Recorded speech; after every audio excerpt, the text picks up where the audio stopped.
All right, what's going on, guys? My name's Garrett Johnston. I've covered golf for about 12 years as a writer. I've been out in the field. I've covered about 35 major championships and close to about 100 tournaments, PGA Tour events overall. So it's been a blast.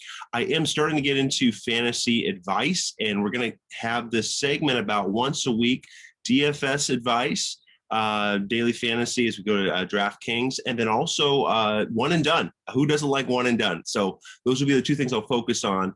Starting this week, Sentry Tournament Champions, you got to love the Kapalua Plantation course. I love watching this event.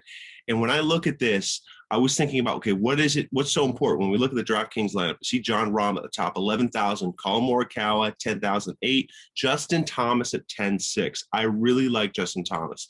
And there's a theme I'm seeing in the Sentry Tournament Champions, especially recently, and that is the players that are hottest going in to this event tend to win the Sentry Tournament Champions. You can go back. I look at the list right here. 2016, Spieth won at 30 under par. Remember the year he was coming off in 2015? This guy was on a heater.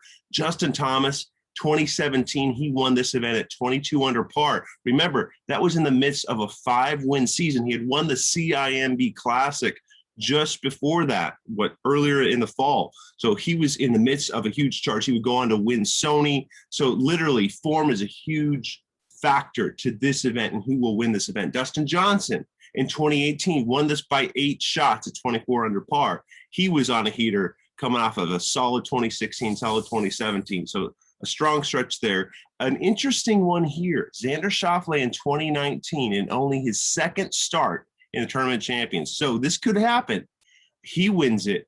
And he, of course, was one of the most consistent players for all 2018 towards the end there as well. So he was in a good stretch of mind there. Justin Thomas in 2020 won at 14 under par in a playoff. Remember that playoff over Xander, as well as Patrick Reed. And then Harris English maybe wasn't the hottest player going in that week last year in 2021, but he was one of the most consistent players for a whole stretch of about the last 6-7 months going in. So form is huge. So when you look at your DFS, you look at DraftKings, who sticks out to me has got to be Justin Thomas, 10,600.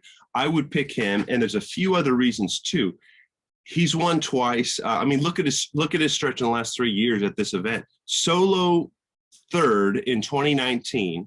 He was right in the mix. He won in 2020. And solo third in 2021. So you can tell I'm very high on Justin Thomas in this event. He's got the form. And look what he's done recently. Look, in his last competitive round at the Hero, he shot 64, tied for 5th at the Hero in December. In November, he was 3rd at Mayakoba. So this guy's really been knocking on the door. He's showing that form that he's shown us before coming into this event. So he's got to be my number one pick. I would go with him at 10-6. Not that there's anything wrong with Colin Morikawa at 10-8. I really like what he brings to the table. He played really well. He was solo third going into the final round last year. So keep an eye on Morikawa. I think it'll take, he's going to figure this out. This is only his 3rd time at Kapalua. Bryson's always good at 10-2. Got no problem with that. The other person I'm really high on, I mentioned JT, but Viktor Hovland, you have to start him. 10,000 is where he's at DFS salary wise. But hey, listen, I know he had the issue with the driver. That's its own thing. He figured that out. Mayakoba used James Hahn's driver and still got the win. He's won his last 2 starts. I really like what Hovland brings to the table. It's a perfect trend, is what we saw, as we mentioned, the last few winners of this event being in form. And let's not say probably, he is in the best form of any player coming into this winners only event of 38 players. So I love what we're seeing out of Hovland. Those are the 2 guys I'm really biggest on. And the other thing, it's his 2nd time in this event. You could take a knock on that, right?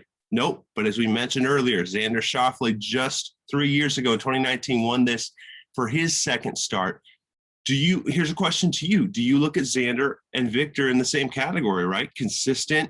They've won a few times. They've got confidence, right? I mean, I don't think that's a stretch to say that Viktor Hovland is in a similar category and can do similar things to Xander Schauffele. So there you go. That's really what I'm high on there, those 2 picks there for DFS. I will say now for one and done, I'd be crazy to go in a different direction from those 2. So I'm going to go with Justin Thomas.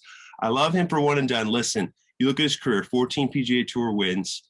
He's never won a tournament 3 times. He's won a tournament 4 tournaments, about 2 times. in his career. This is one of them. When he doesn't, my point here, when he doesn't win, this is why he's great one and done. When he doesn't win here, he still finishes in the top three. He's still in the hunt, as I mentioned, the last 3 years. In 2019, solo third. Okay, we're talking about right in the mix. Win in 2020, beating a hot Patrick Reed, and Xander Schauffele was dominant that whole week. He found a way to beat them at a playoff. And then a solo third in 2021. He was right there, one shot out of the playoff between Joaquin Niemann and Harris English. This is the course. Are you worried you're going to burn Justin Thomas too soon in the season? Not at all. This is where you use him. Go big or go home. Use the big guns now, Justin Thomas. So that's my picks for this week. Hope you guys enjoy it and look forward to catching up again soon. Again, Garrett Johnston here giving you some fantasy advice.